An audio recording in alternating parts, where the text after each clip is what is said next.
Y la siguiente podría transformarse en una muy buena noticia para su bolsillo. El alza de las bencinas lleva ya varias semanas, lo que afecta directamente al presupuesto familiar.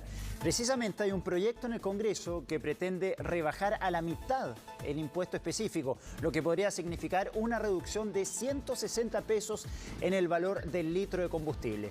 Para conocer más detalles, tomamos contacto a esta hora con Marianela Estrada. Mane, ¿cómo estás?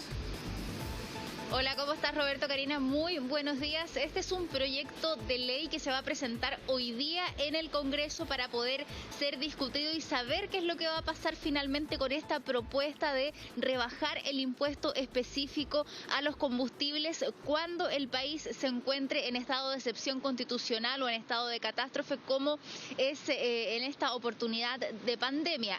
¿Qué es lo que plantea este proyecto de ley? Es que se reduzca a la mitad este impuesto específico, por lo tanto se podría ver una reducción en el precio de los combustibles que utilizamos para los automóviles o también en los combustibles que se utilizan en esta época para calefaccionar las casas, y se espera que si este proyecto se aprueba se produzca una baja de 160 pesos, que lo que tú decías ahí, Roberto, es que efectivamente el combustible ha subido bastante en las últimas semanas. Ya van 24 alzas consecutivas y en promedio cada alza ha sido aproximadamente de 6 pesos. De hecho, hay algunos usuarios de las bencineras que tienen que echar benzina diariamente a sus vehículos. Nos decían que ya en las últimas 5 semanas ellos han visto por lo menos que hay un alza de 30 pesos en el litro de combustible, lo cual se hace bastante complicado para las personas que tienen que utilizar sus vehículos, sobre todo para los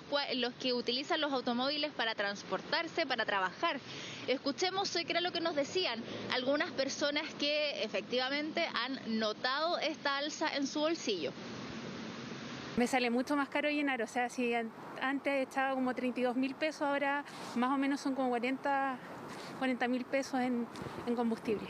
Aunque sea 5, 2, 3 pesos, la suma al final, raya para la suma, siempre es complicado. Mira, yo eché 10 lucas y en impuestos combustibles 3.288, más el IVA 1.072, es como mucho. Tenemos que tratar de apretarnos un poquito en nuestra casa, lo cual no es justo, para poder apabullar un poco el tema de la alza de las bencinas.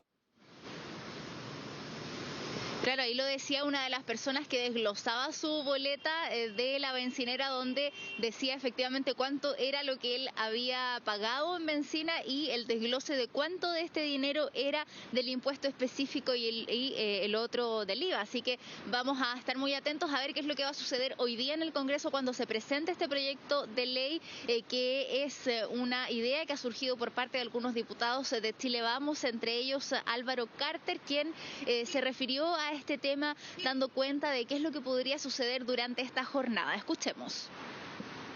Este proyecto busca modificar la ley 18.502, que establece un impuesto a los combustibles y agrega un nuevo artículo que permite disminuir el gravamen que los afecta en el caso de que haya una situación de crisis como la que estamos viviendo hoy. Además, Mane, esta es una de las situaciones que más ha generado dudas en el último tiempo, hace muchos años, ¿no es cierto?, cuando se estableció el impuesto específico de los combustibles, que se instauró después del terremoto del 85, supuestamente para financiar la reconstrucción de las calles que se habían dañado con el terremoto, pero la verdad es que como que nos pasaron un gol a todos, porque esto siguió aplicándose, se ha discutido, se ha tratado de discutir en el último tiempo, pero nunca se ha llegado a un consenso respecto de la rebaja. Así que la verdad es que quizá esta es la oportunidad para que en medio de una situación de catástrofe como esta o en una situación de pandemia se pueda revisar esto y se pueda revertir, ¿no es cierto? Si no es ahora, ¿cuándo? Uno piensa. Claro, pero lo ideal, como tú dices, Karina, es que como se pasó esta especie de gol en el 85 por el impuesto a los combustibles, es que fuera de manera permanente, porque ya me imagino yo que las calles que sufrieron en ese terremoto del año 85 ya deberían en todo este tiempo estar reparadas, ya están listas, entonces no tendría mucho sentido este impuesto, pero lo que contempla el proyecto de ley es que se produzca esta rebaja a la mitad del impuesto específico, pero con la salvedad que solamente en estado de excepción constitucional o estado de catástrofe, no sería de manera permanente. También eso se podría revisar y, como tú muy bien dices, puede ser esta la oportunidad de que tal vez sea de manera permanente. Oye, Man, estaba viendo los países que tienen el combustible más caro en Latinoamérica. El país más caro para comprar benzina es Uruguay y lo sigue en segundo lugar Chile. Tenemos una de las bencinas más caras del continente. Mane, muchas gracias. En cualquier momento volvemos contigo.